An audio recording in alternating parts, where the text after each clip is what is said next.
You know, I've been trying to do a better job at making sure that I'm producing these videos a little bit of a higher standard. One of the things I do have to admit, though, is that from time to time I'm inspired to make a video, and I don't want to take away my ability to do that. So I just got to the gym before I got here. I stopped at the store. I had to get my energy drinks, and while I was there, I saw a collection of kids. It had to be 5, 6 kids, none of them older than 10 years old, with 3 different families, all wearing masks. And, you know, I could see, and admittedly, as I see this, I'm annoyed, and probably visibly so, to be honest. But as I'm walking through the store and just, dare I say, being exposed to this nonsense, I see other people annoyed and probably instigating a little bit of conflict with these people.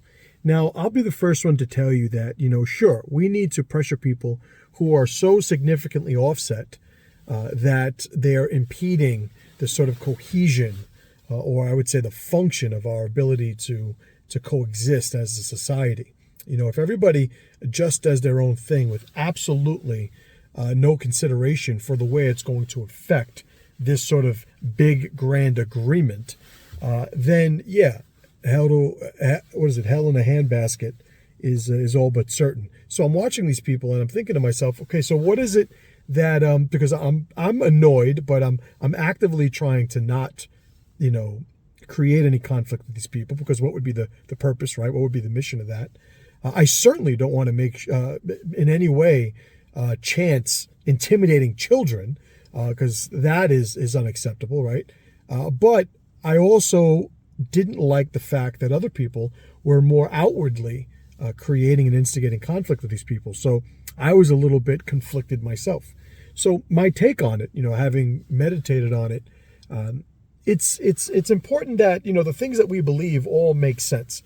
They all have to sort of coexist. They all need to be able to reconcile, themselves with each other in a functional, portrayal of who you are in your everyday, hustle and bustle.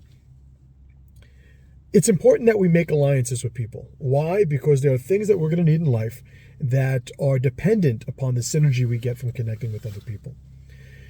Sometimes conflict is unavoidable. There's a scale of conflict, but sometimes it's unavoidable. But we understand that conflict is not our first avenue or recourse, because there's a cost, right? There is a cost that goes along with conflict.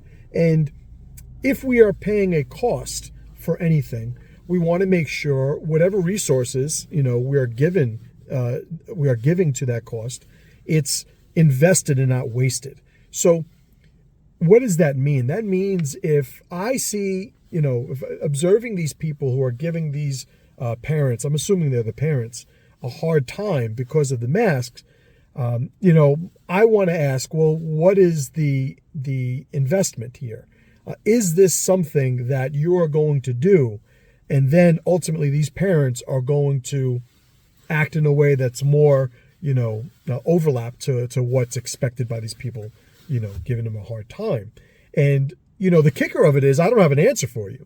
I'm not sitting here trying to say that, we should definitely just give people a hard time because that's how we're going to change their mind. Because there are going to be people watching this who don't agree with that. There are going to be people watching this who are like, yeah, kids should have masks on. And all I'm saying is one of the biggest things that gets us into trouble, and I've said this before in other videos, we have emotional formulas. Right? We have formulas that are designed to make us feel better and are not designed to make us be better. But if we're designing these formulas in the moment, we're always going to err on the side of catharsis. We're always going to, and I say always, I will say disproportionately, so disproportionately that I'm saying that we should reject altogether designing our formulas in the moment, on the fly. So what does that mean for us? We need to be thinking about these things beforehand. Now, specific to the situation of the kids wearing a mask, yeah, eventually there'll be enough science out that these people could say, okay, now I'm not going to do this anymore. And again, this is my position, my bias, and I don't want to just niche this whole talk down to that. It's really, I see people acting on both sides of whatever argument it is. I illustrated this, this talk with the situation I saw with the kids wearing masks. But I see people on both sides, whether they're right or wrong, moot for the observation I'm making, but on both sides, running emotional formulas, running feel-good formulas. Now, what happens with that is you wind up having people who have used an emotional formula, and sometimes they're the ones that are right.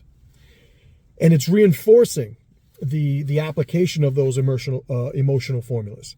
And then you have the other people who are using emotional formulas who are wrong, who are now put in a position where they have to either admit that they were wrong, which if there was a personal conflict, a conflict that made it personal, they're probably going to be less likely to do because it's not about the issue. It's about the battle, the conflict with this other person. Or, which we see happening en masse, I would say in this particular situation, the masks, etc.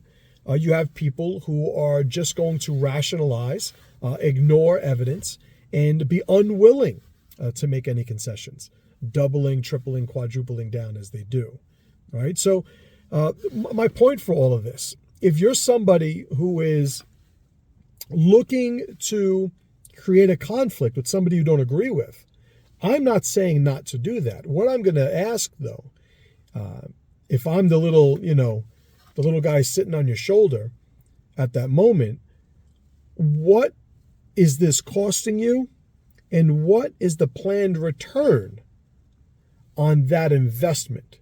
Because if you don't understand what the cost is, and you don't understand what the expected return is on this investment of resources, then you are just wasting resources to make yourself feel better, which is never a good idea. All right, guys. Do me a favor, go to masterchim.com. If you're not on my email list, go and do that, because none of these social media giants can take away that list from me. So if you want to stay connected, do that. If you've been following me for a while, and I really don't like saying this, but chances are it's just a matter of time before I get the boot, the strike, the whatever they're doing to people like me these days.